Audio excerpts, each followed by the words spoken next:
1 year ago, we stood on the windy slopes of Kohala Mountain to film the opening of the Big Island's only corn maze and pumpkin patch. Yes, lots of them. We should have a ton, more than we've ever had before. An annual event that's becoming a favorite around Halloween. I have now a full-time farm manager. With their help, they made it happen to where it's at. At the time, Stacy Hasegawa was excited about the coming season. Thought it would be a good activity for the kids here, and also to get kids to think creatively about ways that agriculture can play a role in their lives. However, a few months later, Stacy found herself telling a tale of agricultural disaster. Here I am with my corn maze and my pumpkin patch, and everything's beautiful, and I go up there on September 5th, and I go up for a blessing, and I have almost 150, 200 people up there for this blessing of our corn maze. And it was the first time I physically hadn't been in my fields doing the pumpkin cultivation. And my plants were, I kid you not, this deep. The flowers were sticking out. You could see them from the highway. It was like the most amazing crop of pumpkin plants I'd ever had. And as I'm walking through this with all these people and hosting this event, I'm looking around and I'm noticing in September, there's no fruit. Where are my pumpkins? And I'd ask my farmer, how are the pumpkins? And he'd say, they're looking great, they're growing, everything's great, we're good, we're on target. And I just had this sick feeling that day that, oh my gosh, something is not right. 2 days later, and put on my boots, my long sleeve shirt, and trudged 4 acres of pumpkins, literally going like this.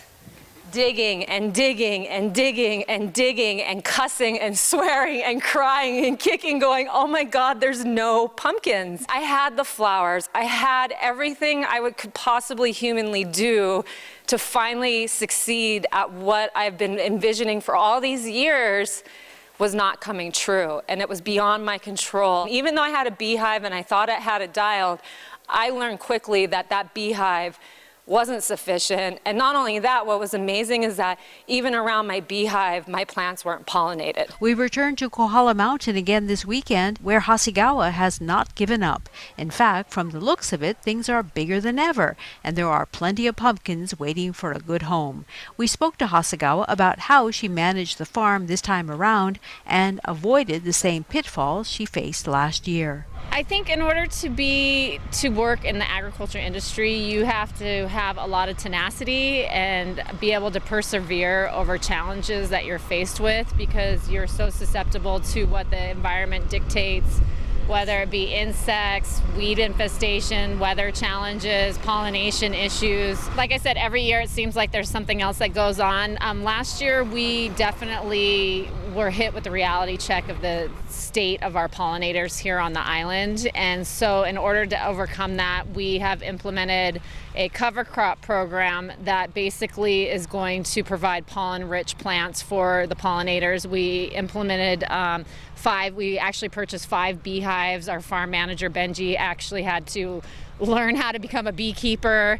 And then we've also been faced with a lot of invasive weed species. So we've gone through and working with the National Resource Conservation Service to implement a really extensive cover crop program, which will help our soil attract beneficial pollinators, sustain our bee colonies, and also help us suppress the weeds so we're not actually having to use a lot of herbicides to keep the weeds under control. This small area behind me is actually was one of the plots that I planted pumpkins for a few years, and we actually got hit really hard with an invasive species called spiny amaranth. And one plant can actually produce up to 250,000 plants. And 2 years ago, when I thought I was going to quit doing this, part of the reason why is because I couldn't keep up with the weed suppression. So the wheat out here, the buckwheat and the sunflowers, we're using it for both weed suppression and pollination. It grows faster than the weeds. So we're hoping that with this area that will suppress the weeds enough to be able to convert this actually into a area dedicated just for vegetable production. We've got the corn maze again. It's 6 acres, and we've had, there was a little bit of challenges with getting that done this year, but we overcame it. We had to figure out some other methods to, make it right. And then we also have a new pavilion that we're using for the educational component. So our goal is now that that's our first permanent structure that we have here on the farm. So basically what we're planning to do is hopefully raise enough funds to be able to convert this into a nonprofit program. So all the profits that we receive from this will go back into improving the infrastructure and expanding the farm program. We're offering this year $2 off maize admission. Again, we're doing the food pantry drive. We also have a group who is volunteering from a local halau in Kohala. We're going to be donating money to their halau so they can keep on with they're doing traditional halau building. And then we are also continuing on with our bee education. We have a group here from the east side that are actually doing demonstration beehives. We've also incorporated corn dolls and other kind of more traditional activities that were commonly found back in the day on farms. For instance, we have we grew Indian corn this year and harvested it and milled it, and so we made a necklace. We're making necklaces out of them. We're doing corn husk dolls, and also we're teaching children how to mill corn, to make corn mills. So one of the activities for the school tours, the children are actually learning how to hand mill corn, and then we're sending recipes of corn flour home with their teachers so they can actually make the corn bread. Just anything, agriculture is challenging, and it's just, you have to have your heart in it and just persevere. Every area of the island has its own challenges. We are faced with our own special, unique situations. Somebody growing and farming on the east side has their own situation, and I think is tapping into our community resources here, communicating with other farmers and finding out what they do to or have done to overcome those situations for themselves. So it's kind of learn from them, learn from each other, and move forward to continue having agriculture here in Hawaii.